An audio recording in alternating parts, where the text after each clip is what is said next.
Mababa pa ang presyo ng mga bulaklak sa Dangwa, Maynila, isang linggo bago ang undas. Pero ayon sa ilang vendor, tataas ito habang papalapit ang undas o sa mismong araw nito.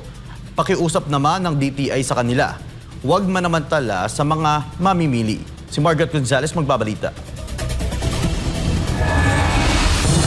Isang linggo bago ang undas, maaga nang namimili ang ilan para sa kanilang mga yumaong mahal sa buhay. Sa Dangwa, Maynila sila tumayo para raw makatipid. Sa tindahan kung saan namamasukan si Kuya Freddy, dagsana ang pre-orders para sa undas. Mula 500 pesos hanggang 1,000 raw pataas ang presyuhan nila sa mga bouquet na fresh flowers. Depende sa arrangement at dami ng bulaklak. Habang sa dried flowers, naglalaro ang presyo mula 350 pesos pataas. Maaari anyang tumagal ng hanggang 7 araw ang mga bulaklak kaya't hindi pa ito masisira kung maagang bibilhin. Mabinta po sa amin mga ganong pong carnation with China rose, may kasama pong stargazer.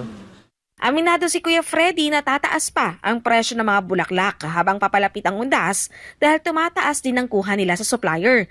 Nag-ikot naman itong Biyernes ang DTI sa Dangwa para sa inspeksyon at nakiusap sa mga vendor na huwag manamantala sa mga mamimili.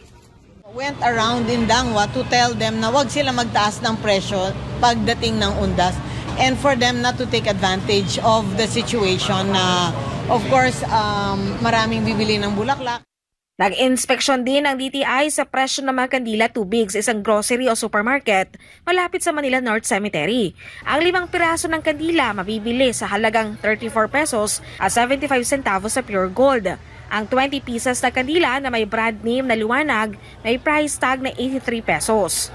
Ang mga bottled water nasa 5 pesos hanggang 30 pesos.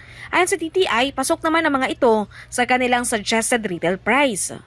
Ang presyo nila, lalo na sa kandila, ang baba talaga compared to the price set by the DTI. And for the bottled water, they have maintained for one brand, they maintained exactly the price that was set by the DTI. Hindi kahit ang DTI ang publiko na magsumbong kung may mga supermarket o grocerying nagbebenta ng higit sa SRP. Makikita ang listahan ng SRP sa official website ng DTI. At habang kapalapit ang Pasko, may magandang balita ang DTI. Wala raw pagtaas ng presyo sa mga pangunahing bilihin hanggang sa katapusan ng taon. Everybody's working together to be able to give the best prices for the consumer. So again, no price increase po tayo sa basic necessities and prime commodities until the end of the year.